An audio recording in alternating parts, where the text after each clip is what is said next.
Welcome in, everyone. I am not Dan Harms, but I am Ryan Tracy. There we He's go. Dan Harms. Welcome in. It's Monday Night Football. Broncos and Bengals getting ready to kick off. We'll update you here today. You have some great footage, by the way. Some of the best skydiving into a stadium I've ever seen is in that stadium. It's kind of cool to watch. We hope that you guys are having a good day. It is Monday Night Q&A for you to run this show. We are just going to give you the answers to your questions. Every super chat gets one, and all the topics will be covered. We have a ton already in here. Thank you. We just let the live chat get going a little bit. Give it a couple of minutes before we jump in so that we can actually jump right to your questions. I just want to say this, coming down on a Monday, looking at some of the stats, getting into the deep dive from my new friends over at True Media, getting Fancy. into all these metrics. It's eye-opening in some ways, but it's got me thinking that I don't care who you are, I don't care what defense you are, you should be scared of this Kansas City Chiefs team because it's not even full strength yet. The offense got right against a weaker opponent, let's be real, but it is the basis to go forward, and I think it's super important. How you feeling today, Dan? You optimistic? I am. I mean, I watched the offense back already on the All-22. It feels nice to see what happens when everything, not everything, but a lot of things were executed properly. And I see a comment in here. I'm going to pull it up here real quick because it's not necessarily a question, but it is a comment. I will find it from Steven, one of our members. The Fire Nagy horde is awfully quiet right now. You know, like it's interesting how things can change with execution. Because when you go back and watch, the plays were there to be made, but also space was not as available as it is to them right now. And it all comes back to, well, maybe the offense was designed well from Andy Reid and Matt, and sometimes the execution looks bad. And I'm not here to say that Matt Nagy is 100% fault free for everything, because I don't think he is. You guys know that I still think that there's a little bit of staleness in the run game, a little bit of staleness in the play calls itself, and that contributes to Andy Reid bringing in the same voices. You see a lot of the same stuff over and over again. However, when you get the spark plug back, the engine runs properly, right? It runs properly. So everything looks a little bit better. And one thing that I want to point out about this football game in particular is I know people were kind of upset that Tyquan Thornton didn't get a lot of targets. He didn't get a lot of usage.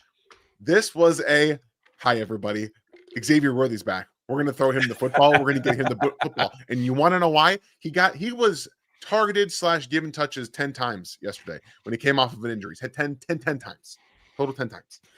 That was you have to respect this. This is not a gimmick. This is not we are just having him out here for the dog and pony show. This is, he's on the field and you have to now pay attention, because if you don't, we're going to throw it to him. And that's exactly what happened when the Ravens left him on islands, rotated safeties away from him. They said, fine, Patrick's going to throw a deep ball here. He kept going. He kept going. He kept going. It's all for this purpose. It's to remind everybody that when everyone comes back, the gravity has to go to Xavier. The gravity has to go to Travis Kelce. The gravity has to go to Rashee Rice. And then, we forget about Tyquan Thornton, who just scored a 60-yard bomb on you. This is exactly what it was meant to, and it effectively did scare the hell out of the NFL, as it should, because God forbid you only got 2 L's on them, and now they get the offense cooking again. Y'all are in trouble. You remember how everybody was like, oh, they might not win a game. The AFC West is lost. No, that's completely over with. They're one game back in the AFC West. Depending on what happens in this game that we're watching or we're getting ready to watch here, they could be in a much better position. Now, the Broncos do have the best pass rush in this league right now. Yeah. We'll see if they can maintain that against, unfortunately, I can't say hapless. It's not his fault, but Jake Brown is at a disadvantage given the guys that are blocking for him right now. Chiefs don't have that problem. They are able to get things blocked up. Great day yesterday for Kingsley Suamataia. For Simmons, I know he gave up one play, but this was a young side of that line that didn't have to face Madubuike, that didn't have to face Travis Jones, was able to get some things done. I think that's the outcome. That is more confidence building and helpful to the offense than really anything else could have been. Exactly. And that's what you're looking for. It's not necessarily like, I still think they did a good job of showcasing the mentality improvement stuff. I thought the 4th down usage and going for it was a really important point to get their confidence back, because you can't always settle for field goals in those situations. You have to take some chances. You have to score. You have to be able to get the engine running again. So one of the things that I really appreciate about that is that they used this opportunity against a team that was decimated by injuries and continue to showcase that they were hurting on defense to make it hurt, to put up 37 points. Patrick even said they wanted to go back out there. They wanted to go back out there and score another touchdown. That's not something Andy Reid does. But guess what? Patrick went out there and then he realized, they just lost another player. Let's go ahead and get the backups in there to get them some reps. Like, that was a call that Patrick made because of the spirit of the football team. They had already broken the spirit. It was already there was nothing else they could have done. I completely agree with you. And I'm sorry, folks. I got something going on tonight. It's going to be ugly. And Night Hunter, you don't have to apologize. I stole your thunder because I was saying it as you were typing it about the left side of the offensive line. But that's what's going to happen because you guys have some great questions. I would appreciate it if you would support our sponsors. You're going to see one tonight, as you usually do. Support us. We very much appreciate it. Every super chat gets an answer. Every topic gets covered. You can get the gear. You can do the stuff. Yeah. You can see it all in the store. And we're going to get right to it right now with your questions. Jeremy starts us off. And if there's a super chat that I missed, please let us know in the chat because sometimes StreamYard is changing some things. And if you're in early and you throw it in there, we don't necessarily see it like happened to Brian last week. But Brian, if you're here tonight and you weren't here when we covered it on the pregame, we did answer it and we will do it again. Was the most complete Chiefs game of Mahomes' career? I mean, it's up there, but they ran efficiently. I can't say they ran explosively. I'm with you. I don't think that this is go back to the Kareem Hunt days, the first initial Kareem Hunt days. Like, they had real complete games. Even with Damian Williams, I thought they had some games where they had a more complete game plan and they were able to. So I think that it feels that way because, as I saw on Twitter today from one of our friends, Taylor Witt, this was the first time since 2021, I believe, that the Chiefs have won back-to-back games by 3 scores or more, something like that, 3 possessions or more. That is why it feels like that, because they have not been able to string together wins that are impressive. They haven't been able to go and take advantage of a team like the Baltimore Ravens who are hurting and go put up a 37 spot. That's typically not what they do. I agree. But they changed some things. And yes, I want to keep illustrating this. This was a broken down Ravens. They were worse off than we thought they were. And we knew they were injured coming in. So it didn't catch it on purpose, FLDB. But if you're in here, I think Dan just got it. We're going to keep working on that, folks. But keep with us. We'll get it sorted. But if I was going to tell you that a total offensive EPA, and I'm not a huge EPA guy. Yeah. But if I was going to tell you that they went from 22nd to 7th in this game, 7th is where they're at right now, total offensive EPA in this league. Like that, it was that quick to get it sorted. If they can continue that, they're more than in the running for being in the top 10 of offenses. They're number 1 in a couple of categories, including turnovers, 6 in turnover margin, 7 in point margin. No, are they putting up drastic numbers? No, but they're 7th in point margin, and that's what really matters. Yeah, that's it, right? It's the offense when it executes. I think that's the main point that we tried to talk about in the opening week. We tried to talk about throughout the struggles is that, some of the plays, they are there. Some of those runs, they're a block away or they're 2 blocks away where you see it coming through. But execution will be the end-all be-all of this football team. Injuries are a thing. New offensive line, we can talk about that. You're not having Rashee Rice, not having Xavier Worthy. Those things all matter. But the plays were still there to be made. So, I mean, we are seeing that once you get a little bit of that confidence back, you can start to see how Patrick plays with it. And when he's comfortable, it doesn't really matter. No, I mean, that's really it. Like, and you can go back to whoever you want to, Aikman in the day, certainly Elway. If you want to make the quarterback good, everybody can be an all-star. Dan Marino can be Dan Marino, right? If you give him targets, talent, and protection, they can get things done. And as much as people wanted to count Patrick out, that is all part of this scenario. And let's be honest, it's still fragile. you have another injury on the offensive line, or if you have another injury at the wide receiver core, especially to Thornton or Xavier, it changes things. So it's a narrow line to walk, I guess is my point. So Yeah. I just wanted to put that out there. Bradley, I feel like the offense was clicking on all cylinders, but they need to learn how to do better red zone instead of being a space-oriented team and run the ball more quick, short throws in the red zone. And I do like that concept. Like they do need to improve in terms of being able to attack in short areas, but they did better than they had. I'll try to pull up some of those stats, and if they can get that sorted out, I think they're going to be on a much better path towards not only getting back to past 500, but getting back into the AFC West and getting back into the AFC in terms of championship possibilities. Yeah, I'm not entirely sure about the red zone run game or any of the run game right now because it's still not effective enough. Outside of that 12-yard run from Isaiah Pacheco, we're talking about like 3.5, 4 yards, a time which still isn't good enough. But the fact that they really wanted to and they got a little more creative with how they ran it. And one thing will be noticing and talking to you guys about 5 snaps in the last 2 games of jumbo package.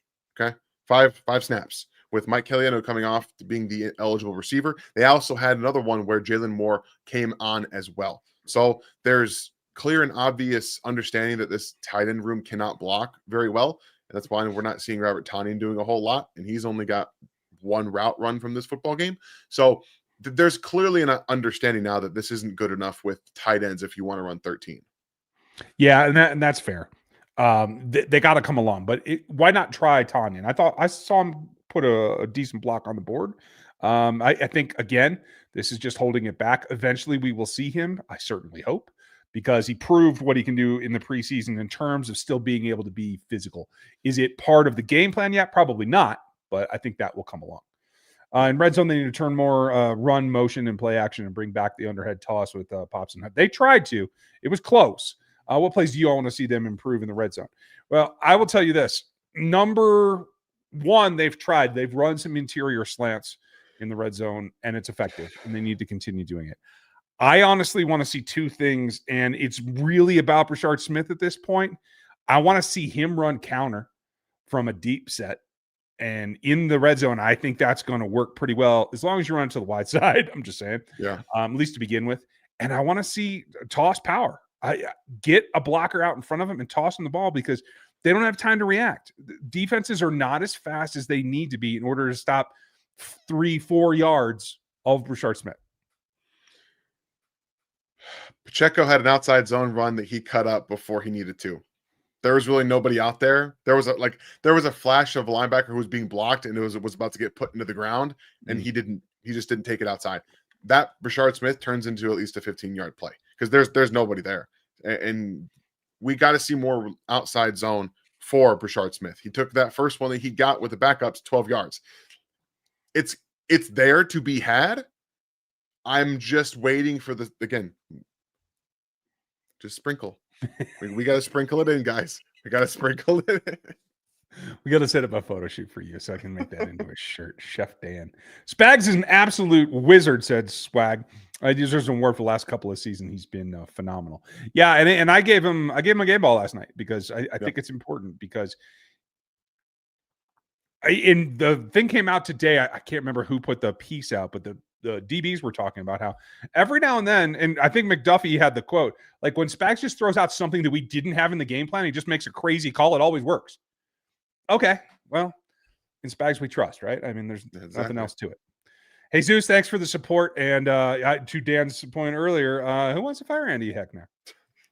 You know, I'm again not here to defend Andy Heck in the development of past players. However, Josh Simmons is not Andy Heck's doing. Not Andy Heck's doing. He was already a top level player when he was drafted. Again, the only reason he fell was because of the injury. But development is not immediate. It's not in 2 starts. It's not in. And again, I was high. I'm gonna keep doing this. I'm gonna keep saying the same things. I was high on Kingsley. He was a fringe first round pick for me 2 years ago when he was drafted in the 2nd round by the Chiefs. That was again based on upside because it's there. The upside has always been there. The talent, everything looks that way. But when you draft guys based on talent, they have to go pretty high, right? They have the traits, they have the length, they have the size, and they have the athletic ability. Then you have to allow that player to then develop. If he's a raw player, which Kingsley very much was when you play at BYU, you're not getting the best competition. So that's something that, again, I probably should have put in more work on in terms of the draft projection for him. However, sometimes eyes tell us that we want to see that player drafted high. Like that's what it is. We want him to go high because he can develop. And still at the time we thought maybe the Chiefs would have a tackle that he could sit behind. Didn't really work out that way. So you have to try to have a little bit of a context with some of that, right? But you know what they had? They had an all-pro guard that he could sit behind. And now look, 4 games in, a quarter of the season, and he's starting to figure it out. Now, again, it was not against their best defenders. I completely understand that. But, folks, Broncos-Bengals is started off. They have 2 rookies at the guard spots tonight, along with a second-year player in Amarius Mims. This is going to be ugly for the Bengals pretty quick. If they were somehow to survive this and get a loss for the Broncos, I might even wear a little orange. I don't know. How did Nick Bolton, as a defensive spy, help improve our defensive performance yesterday?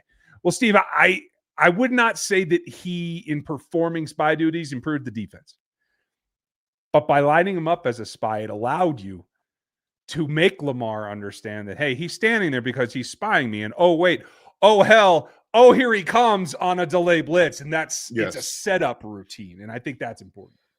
I think that's another thing, too, that they actually took this from what the Lions did the week before. The Lions did these delay quarterback spies as well, but they also didn't do like true quarterback spies. It was like a pseudo, we're going to show you blitz, we're going to kind of back off and sit at the line of scrimmage. They did that with Leo Chanel multiple times. Nick Bolton was blitzing. He got 5 pressures on 5 free rushes. He was coming and coming and coming. He was coming after Lamar Jackson, and they did that very, very well. So again, Steve Spagnuolo picking stuff up from what guys did before. Kelvin Shepard, who's the DC for the Lions, studied under Spags. I think he played for Spags too, if I'm not mistaken. So that's a pretty cool moment for him to take something from one of his understudies in Kelvin Shepard. So you see that Spags isn't afraid to just say, that works, I'm going to go do that. Yeah, if it works, do it. Do it until it doesn't work. It's real straightforward. Minotaur, thank you again. Handing out the memberships to our fans. If you get one of those free memberships, folks, you can thank Minotaur. And you can upgrade from there if you want the extra content and all that stuff. I just put out the game notes to the membership, so you guys can get those as well. So make sure that you check it out. Swag, Mahomes stayed in the pocket and threw with confidence. It was good to see. What changed? And if he continues to do that, do you see a winning an MVP if he plays sharp consistently? I mean, it's hard to have 4 touchdown days like that where he looked that good. But if he's 80% of that for the rest of the season, he should be in the MVP hunt. I still don't think he'll get close to 5,000 yards. I'm thinking 442 maybe. Who knows? That's fine. I mean, Josh Allen won it last year with 4,300 yards. That's true. Or something, or 3,000 something. He didn't have like a ton. So there's precedent for it. And it's about, and we know that it's a stats thing, but it's also about who plays the best football in November, December timeframe. And if Patrick can get on that path, then he's going to be in the MVP conversation, because I still think, regardless of the stats he's been putting up this year in terms of throwing the football, he's been an MVP. The Chiefs are 0-4 without him. They're legitimately 0-4. They cannot win a football game if Patrick doesn't give them the offense. Last week against the Giants, and even this week, because he was the one feeling comfortable. He was making the plays and he was trusting it. There are a couple of things that I'm going to show you guys on Wednesday where Pat's like, you have to rip this, you have to throw it, and he was still hesitant. He's still holding back some things, which I was not happy to see on tape. However, when you look at what he did, the touchdowns that he threw, they were confident. He drove the football into windows. Those are the kind of things that he needs to get back to doing, and sitting in a comfortable pocket and doing it is the first step in getting there. Yeah, setting that wall around him. Bradley, Noel Williams is becoming a new phenomenon with Spags defense. It's amazing how development has come along. I like the style he plays, and it comes up stopping in the run. I agree. I like his style. Phenomenon is something that you see from time to time. I would say he's not putting in L'Jarius Sneed type acceleration in his development, but he's off on his way. And I think He's got to play his own style. And I think it does remind me in certain plays like Legarius, who was one of my favorite players coming out. If he can stay healthy, he might be the next guy with McDuffie that actually signs a second contract in town. Yeah, that's what you're looking for. You're looking for you're always trying to find different ways to get these corners in and developed. The good thing about Noah Williams is that he fits exactly what Steve Spagnuolo and Dave Merritt want. He's physical. He's going to be good on a vertical plane. He is very multiple, in my opinion, in terms of zone and man coverage. And he closes to the football and he finds it. He finds the football better than any corner the Chiefs have had on their roster, not named Trent McDuffie. He could always find it. He just wasn't big enough to go get it. Noah Williams is long enough and big enough to go get it in the process. So it's exciting. Yes, it's also just a small sample size, guys. He's getting spoon-fed. He's getting spoon-fed snaps right now. He's getting more because he's earned more. However, we have to remember there could be a fall off at some point. Rookie speed bump. There could be a sophomore slump. Like there could be a wall here somewhere. So while the early returns are exciting and they're very cool for someone who was very high on him, this is just it's got to. We don't want to get too far in front of it. Yeah. A measured response is what we're looking for.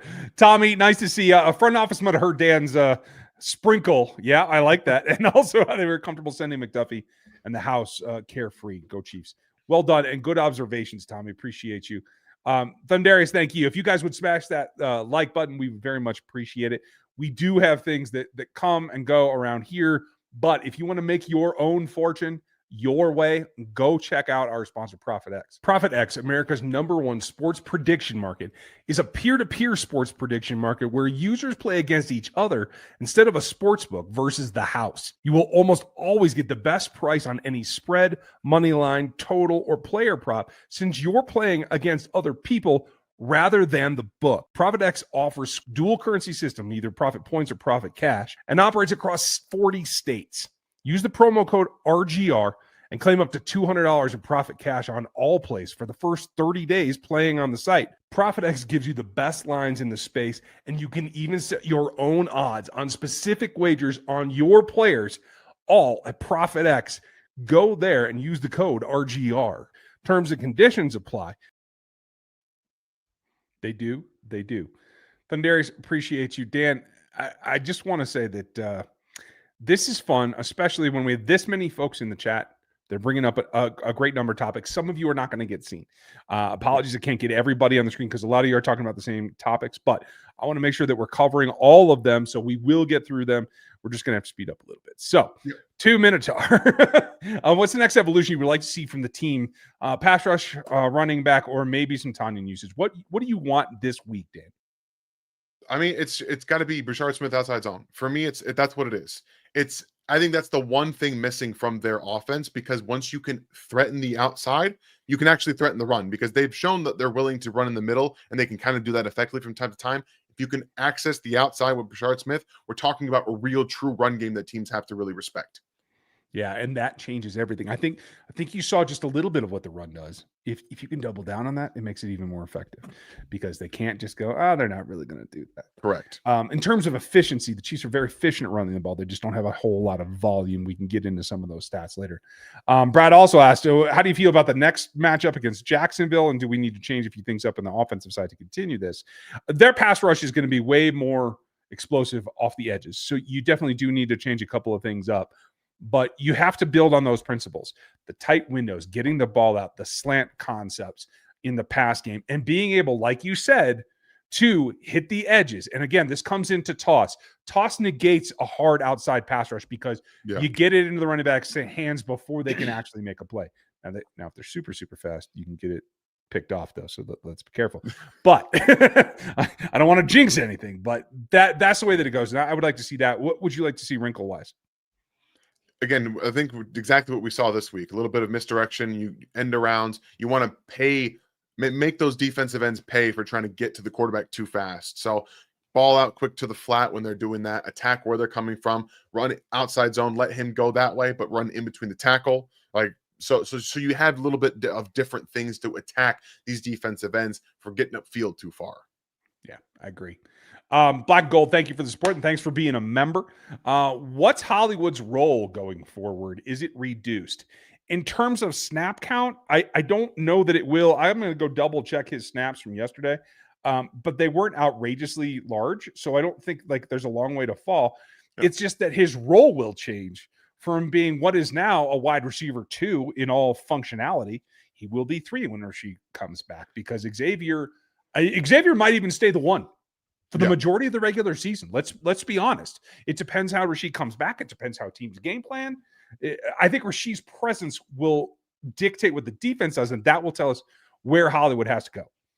Yeah, Hollywood ran 24 routes yesterday to Travis Kelce's 29, Xavier Worthy's 27, Juju's 31. So he's effectively the third man on the totem pole there in terms of wide receiver usage, and that's going to be 4 when Rashee Rice comes back. So it's not a bad thing. Again, this is where their natural positions should have been. And when you think about the construction of the wide receiver room, it has to go with Rashee or Xavier, then the other one, and then probably Tyquan Thornton. Tyquan Thornton ran 14 routes yesterday, which also is more indicative of what the Chiefs wanted to do offensively with featuring Xavier Worthy, running the ball a little bit differently. So you saw the game plan, maybe not necessarily in the same sense of what we've seen early on in the season with him stretching the field, but still attacking in different ways. And I do want to explain one metric now that you bring that up is like the number of routes that you get to run, like who's putting in the work. And Tyquan didn't come up huge, right? He only had the 1 catch for 11 yards, right? If I Yeah, remember he had 1 correctly. catch, 11 yards, and a touchdown. So that was his worst output yet. But he's been close to the second and third games. He's right around 2 yards per route run. And so that's where it becomes more what is he going to do when he's in the game, when Rasheed gets back? Because obviously the role is going to change, but can he still produce in a way that adds to the offense at an efficient clip when he's not seeing as many touches? I think that we're going to look back, honestly, Dan, like week 12, certainly after the season, and be like, the suspension and the X injury, while it hurt at the time, it allowed Taekwondo to develop. And I think he'll play a role that's going to be important going down the stretch. Yeah, and when you can attack the defense vertically with Xavier Worthy and that safety's role on his side, and you have Taekwon going from right to left and the opposite side of that role in safety, you're going to be able to do multiple things with how they're attacking and using these guys in different ways because Hollywood, Juju, Rashee Rice give you something a little bit different over the middle of the field, while Taekwon and Xavier can do a little bit of everything for you, but they are most effective still threatening downfield. Maybe Taekwon's more effective threatening downfield. I think that Xavier has shown he can do a little bit of everything you need him to. Yeah, I'm with you. Alex, when it comes to how come when you have injuries, the media acts like it doesn't exist, but because the Ravens did, it's all about the Ravens' injuries. It's biased. Let's be real. The Chiefs are the new Patriots. We're not going to get away from that. I got to tell you, it's people just want to dog on him. I think that's part of it, and I also think that it's like between John Harbaugh, Lamar Jackson's put in a lot of good work. I think there's a hangover from him not getting the MVP last year, which I admit he was in the running. He should have been, right? But I will also say this. I think that hangover is misleading as well because I don't think that they're as good now as they were then. And yet the injuries kind of snuck up on the media. If you're not a local guy, if you don't cover a team every day, Yeah. media's out there in left field half the time. It's hard to keep track of injuries. Specifically, everyone kind of knew about the Matabike one. That was the big one. Everyone knew that he was going to be because they talked about it everywhere. But all the other stuff, and then they lost guys in the game. They lost like 3 or 4 players in the game. It's not an easy thing to keep track of if you don't zone in on everything every day of the week, which is unique for us, right? We do that. We keep attention of what the Chiefs are doing. There's going to be other teams that I have no idea what their injury report looks like because I don't care. I just don't care. That's just the fact of it. That's all right. Made it live. Nice to see you, Tracy. Thanks for being a member. I'm glad that you're here. Good to be here. This is the question. Ravens, why do you think that they never played Henry again at the end of the game? I think it was just too far out of reach. And honestly, he hadn't been overly successful. Like I said, going all the way back to Frank Clark days, Derrick Henry has not hurt the Chiefs the way he hurts the rest of this league. That's just the truth. Yeah, I mean, he still was at popping 5.3 yards a carry. So like they weren't unsuccessful. However, they were down. When you're down, you're getting out there and the one thing that really I think showed me that the Ravens were pressing like they do whenever Patrick Mahomes gets a lead on them is that Justice Hill was in there on 4th and 1. Mm-hmm. That was you can't do that if you're the Ravens. That is one of the biggest mistakes they made in the entire game because it told the Chiefs they were not running the football. They were not going to do it. And then they said, hey, we're going to go get you. And what that does is it creates a problem on 4th and 1. Lamar ends up throwing that football down the field to nobody because they're just going to all out blitz. Even though this guy's open, he doesn't know where to go with the football because he's pressing. The Chiefs still have the impact. If Patrick Mahomes is up 2 to 3 scores on you, they are going to abandon the run game. They are going to do it. If he's putting up points while you're putting up points, it presses them to have to do more, to want to do more. It's just what it is. Yeah, it's the way that it goes. The Jets and Dolphins have gone a half. It is 10-3 Dolphins. And yes, the uniforms aren't pleasant. But Tua has not melted down yet, and so my fantasy teams are still alive. I have made the problem, Dan, on my 5 different fantasy leagues this year, that in some way, shape, or form, I ended up with some version of either Waddle, Hill, Tua, or Achane.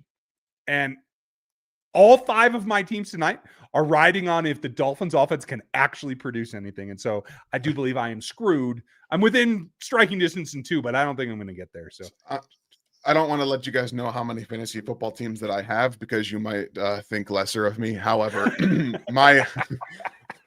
my Dolphins exposure is all over the place and I'm not happy with it. It sucks. It is hard to rely on these dudes. I'm just saying. Thanks, Steven. Yeah, the unis are tough. Doctor Who, what did they do to stop Mark Andrews? I saw a game a couple weeks ago where Lamar threw him the ball on every play. Yeah, and he was open and he was free and running. He was doing great, and he's still a beast. And I think what it did, I haven't seen the defensive film yet. I've been working all day, so I did not get the 22 watched. Bye-bye. Bye, honey. But Good night, the way that they take him away is by putting someone over the top so that it's not a clean thing. A couple of man looks. Leo was one. I saw Hicks on him in man another time where it just wasn't enough separation. And quite honestly, Lamar got enough sporadic pressure that I think he kind of looked to different routes, and they just kept putting him in spots where I don't think he was available to Lamar as much as they should have. It's so interesting. You would have thought he had like 2 catches. He had 7 receptions in this football game. He had 7, but every time he caught the football outside of the first 2 of them, they were there immediately. Hicks was breaking on the throw. Chanel was draping him. We obviously down the field. Like they had him covered all game long. So I don't know like how, but it feels like when you actually give guys the exact, this is what you're going to do here, this is what you're going to do here, they really can execute. I really feel like Spags has figured out his guys right now, guys, because this is what it looks like 3 weeks in a row where the defense pretty much shuts down the offense. And the only reason the Eagles even scored late is because of that turnover. Remember, that game, they had what, 13 points? It was 13-13. That was not a game that Spags lost. He's having another heater right now. Yep. And I'll tell you this, if you take that drive out of there, that broken play that put 7 points on the board, the Chiefs are number 4 in scoring defense in this league. If you take that play away, they're number 8 right now because that did actually happen in a world where stuff and things happen. That's what happens. But back to your Andrews point, 7 receptions, yes, 30 yards. Exactly. 7 receptions. That's it. Just 30 yards. Yeah. And that's why they were able to force what he was able to receive. Jonathan, based on one game, does the offense even get even better and more creative when Rice comes back? Or does it just stay the same with a huge upgrade at wide receiver 1? No, it definitely gets more diverse. It allows you to use both Hollywood and Tyquan as your third receiver to then stretch with Xavier, and you can get more separation with Rashid being the guy that reaps all the benefit. I am concerned about Travis Kelce's attitude because when Rashid comes back, he's going to not be the focal point for the first time in his career. He's not now. And that's fair. He certainly wasn't this week. And so I'm really interested to see what that mentality shifts into. So I think that this is what we should see from Travis Kelce. 5 receptions on 5 targets, 48 yards. That is perfect. And I know that he's still going to have his weeks where the defense says, look, Rashee Rice and Xavier are killing us. We have to divert more attention there. And he's going to have his weeks. He's still athletically, he looks way better this year than he did last year. But this is, I think, what Travis is starting to do. I think this is what he's starting to understand is that, okay, I have to step back. I can't be the focal point because one, that's not my goal anymore. It's not me. But Rashee is Travis Kelce now. Rashee is that guy. He's going to be that guy. He's going to get all the stuff over the middle of the field. He's going to get schemed up stuff where he's one-on-one. He makes a guy miss and he goes. Travis is going to be what happens when the defense doesn't look. What happened yesterday? Well, we're 5 to 7 yards off of Travis. Okay, here you go. 7 yards. That's what it is. And then there's a broken play where they blitz zero man, cover zero, and Pat's like, yeah, no, I got this. And he adjusts his route beautifully to the throw. Like, it's just what it is. It's what it should be. And that's perfectly fine because that's championship football. That's what that is. Jacob, thank you for the support, pal. Nice to see you. Evening to you. Here's a fun idea. Derrick Henry trade target. If Ravens keep losing, Chiefs are getting dangerous. Rice comes back after the next 2 games. Defense wants to see more Hunt. Bashard Smith. Smith looked, and I'm guessing, very good. I can't argue with any of that. You know what? Derrick Henry's a little bit older than I would generally like, but man, I can't think of anybody since maybe Walter Payton that kept himself in better shape for longer at that position. Yeah, that's fair. Sorry, guys. I'm a little all over the place at the moment. Yeah, I don't disagree at all, Jacob, about I think they're going to be back to being dangerous. And I think this game was what puts them on the map for being dangerous because you have to be able to take advantage when teams are bad, when they're injured. They did that. They went up and put 37 points. They tried. They literally took the drive out of the Eagles, or out of the Ravens. They took it away from them, and they took the want to win, the will out of that. So it's part of the game that we're seeing right now is that when they do get fully healthy, they should be back to all cylinders in terms of trying to put 30 points a game on the board. Yeah. I mean, I was glad to see a little bit of a killer instinct. Yeah. I don't want to run up and embarrass teams, but you got to be able to separate yourself a little bit more than they usually do. And I thought yesterday was a good step for that. I don't know if it'll be consistent, but I'd like to see it more. Scott, we've got a bunch of running back oriented questions here, so I'm going to kind of jump around for a little bit, folks. Stick with us. Who could they get in a trade realistically? Is there anyone available that could come in and help? I don't think there's anybody on my radar that actually would be. There's nothing out there right now about possible trades. There's just none. So, and again, I still don't think the Chiefs are going to do that. I still don't think they're going to bring somebody in because they don't want to have to rework an offense once it starts getting going with Xavier back and then Rashee Rice coming back. I don't think they want to deal with putting somebody else new into the fold when they just want to get going with the guys that they have. Yeah, I'm with you there. Just let it continue to develop. I don't think they'll make a change. Running back is probably the easiest position in the NFL to get talent on your team. The Chiefs have 0 running backs you can rely on. Is that Veach or Andy, or thinking that Pacheco was good enough to be a primary ball carrier? So this is a tough one because it's a 7th round pick, right? It's a 7th round pick. It's not someone that you're evaluating as a even day 2 player because the Chiefs drafting him in the 7th round didn't expect he was going to do much. They saw the way he played. They loved the energy. They loved the physicality. And again, at the time, there was still that top end gear. So they were like, yeah, let's do it. We have our guys here, and he adds a speed element that we don't have. If anything, we're talking about a duo backfield, and Pacheco can give us something that really the guys that we currently have don't have. And you hope, right? And he did. He did exactly that. So I think it's more of everyone just understanding the way that the room is built and saying right now in the 7th round, like, go ahead. The scouting team says we can use this. Let's go ahead and do this. Yeah. And just they want the value to be there, so they're going to keep pushing that. Yeah. Let's see. There's a couple other running back questions in here.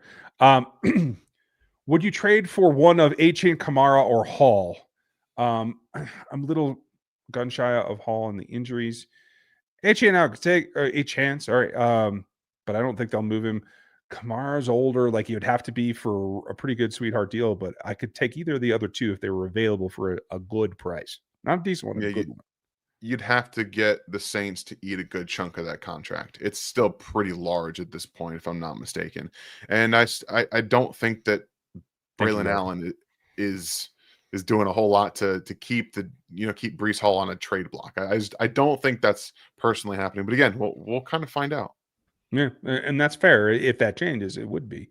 Thank you, appreciate you, Jordan. Thank you as well. If Miami keeps losing, is a HN realistic in a trade? I don't think so. I still don't think so. I think Tyreek would be more available than he would because he's just pissing everybody's cornflakes. In the end, Yep. if they lose, it's going to get to a point where they're like, screw it, let's get rid of this guy. It's going to be about how much of his contract they'll eat as well. Would he bring anything new to the team? He would, because I think he's more of a mixed back. He does have the explosivity. He and Smith together would be a nice 1-2 punch to get out on the wings, but he can run inside as well. And I do think he's more of he could be a 2/3 back by committee. You know what I mean? Instead of having just like a third or whatever. Yeah, I'm with you on that. I just again, I don't think either of us believe it's a realistic thing because I think Miami wants him there. Yeah. And I think Hannah rounded out our running back talk here. Oh, wait, there's one more. Thank you, Hannah. Appreciate you. Bouchard's value was so evident in specialties, 55 yards in the 2 kick return attempts, including a 34-yarder. And that's the thing that nobody even talks about. That's bonus yardage that you didn't have to give in the run game and the pass game. So I think that's a very good point to point out, the Hannah. Thank you. Yeah, I agree, Hannah. Thank you very much for pointing that out. We haven't really talked about special teams with these guys, but they contribute for sure. I never do. I probably should, but I just can't bring myself to do it. I'm sorry. Hypothetically speaking, Steven, thank you. One of our members, always good hypotheticals from him. If Mike Florio was right for a change and Andy retires tomorrow and you can poach any coach you want, who is it? For me, it's McVay or O'Connell. I mean, I can get behind you on O'Connell. I'm not as much a McVay guy as other people are. I give him kudos for being able to continually adapt. There's just something gimmicky about it that I'm just not into, but it looks like you disagree with me. I absolutely disagree with you. I give me a McVay. I feel like just because of the way that he does change his offense and the way he's willing to go, it feels like he sees the offenses adapting and changing before they happen, before it gets there, and he's able to lean into it more. So I also think he works best with an experienced, seasoned quarterback. So I would take McVay over McConnell personally, and that's the guy that I would choose if I had my pick of the litter as well. Okay.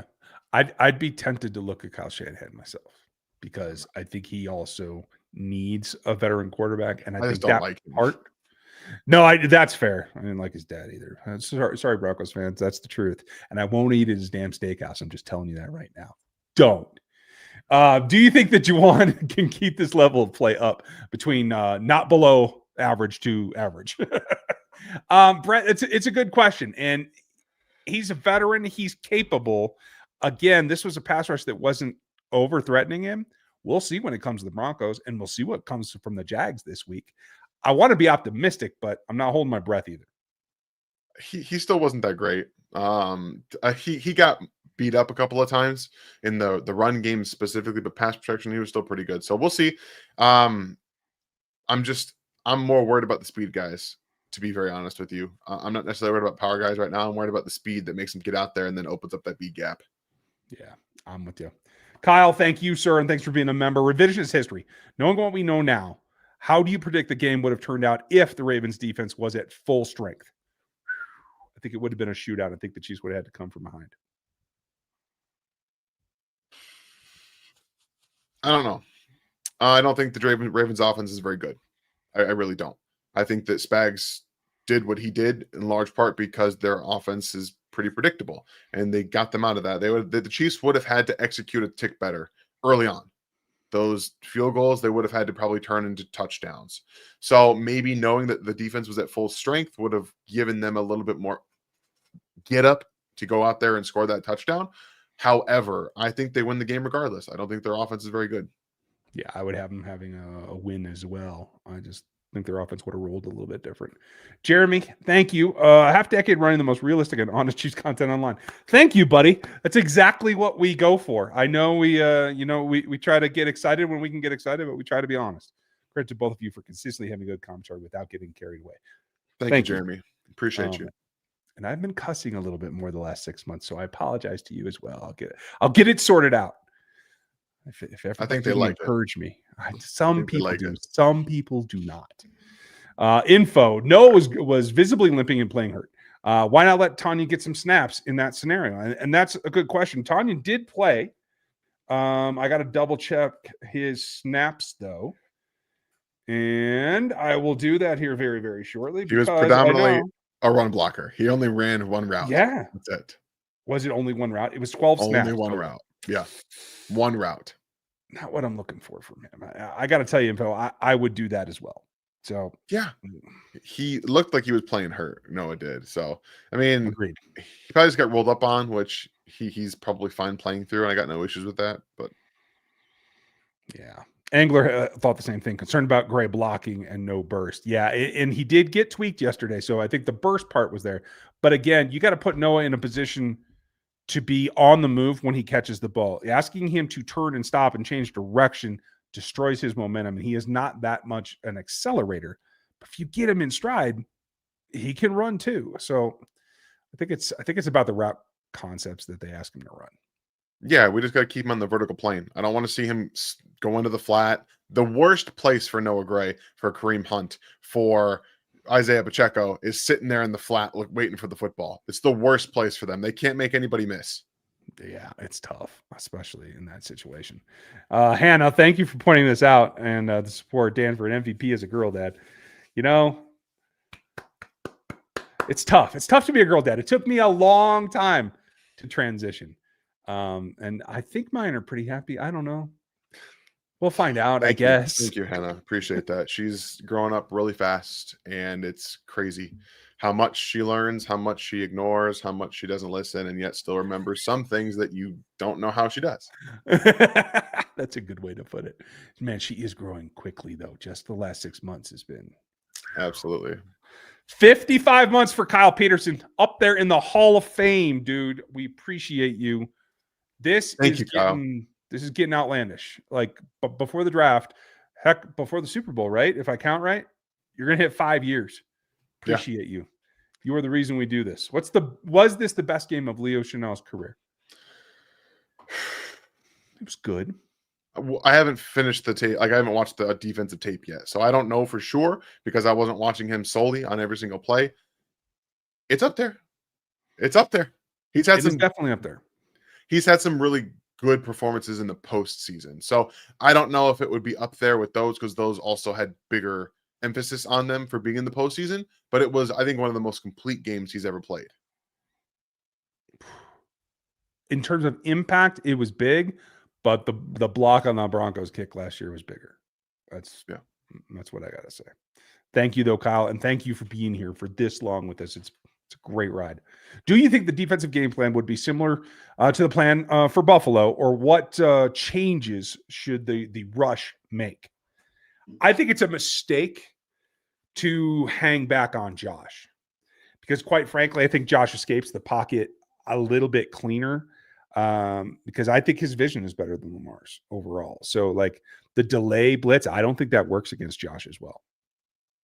I don't really know what they're going to do because it's hard. They haven't really successfully stopped Josh Allen yet. Like they really haven't done it. So maybe they try something a little bit different. Maybe Spags just, we're going to blitz. Yeah. Ever-loving crap out of you. And we're just going to see what happens. Maybe they try to man up a bit more because again, their receivers are undynamic. They do not, I mean, Khalil Shakir is their best dynamic receiver and he's just not that dynamic. I think that there are some guys that can, I mean, I would say Zay Flowers is more than him. It can do more in terms of twitch, but again, he's more savvy than him as well. So it's a different thing. We're going to find out. I don't know what I would do personally right now with Josh Allen, but I think I would just kind of blitz him. I'll tell you this. I'm looking forward to Noah Williams and Coleman. Yeah. That's going to be a physical battle that I'm here for. A lot of fun. Jegs, KC game score. Beach, thank you for asking. Thanks for being a member. We're going to give you our predictions on Friday, so I can't give them away yet. But I will tell you, it's not going to be as epic as this last one was. People thought I was crazy when I had the Chiefs winning by 5 late. I didn't see this coming either, but I'm also not going to make a huge prediction because the Chiefs have a tendency, unlike this last week, to play down to their competition and keep things tight. So tune in on Friday, but do you have a preview, Daniel? I mean, you guys know we can't be giving out scores like right now and on Monday. That unfortunately, Beach, I can't be doing that. However, I will say something a little bit different in terms of scores. I do believe the Chiefs will get their very first touchdown on the opening drive of the game this week against the Jags. So there's a score prediction. However, it is not the final score. Way to split hairs. I like it. Bumpa, nice to see you. If Watson don't keep playing how they are, is it really worth playing McDuffie $30 million and paying him $30 million? People might hate me, but I don't think so. No one's going to hate you for it. And it's a reasonable question to ask. But here's the thing. There's no one else on this roster that you can put into the nickel and have them play competently as anywhere close to McDuffie, in my opinion. Not even 80%, to tell you the truth. So I don't think they're apples and apples. I don't either. I don't know if you've seen, but Tyreek Hill is being carted off the field.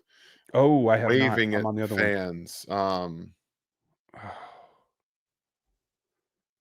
I don't know. He's smiling on the thing right now, but it wasn't good. Like Jacob just said right here. Hill just got hurt. Yeah, we don't know what's happening. He doesn't look like he's in pain, but he's got an air cast on it, and they are moving him out immediately. Appreciate the super chat, Jacob. So there goes the trade value. And honestly, who was the guy that flipped off Pete Carroll on his way out of Seattle? Earl Thomas. So that looked like an Earl Thomas wave to me. That's exactly what it looked like to me. Okay. I wasn't trying to speculate, but he looked like he was happy. He was smiling and laughing. Yeah. And he was like, I'm out. I'm done. I don't have to do this crap no more. Oh, that's what I get.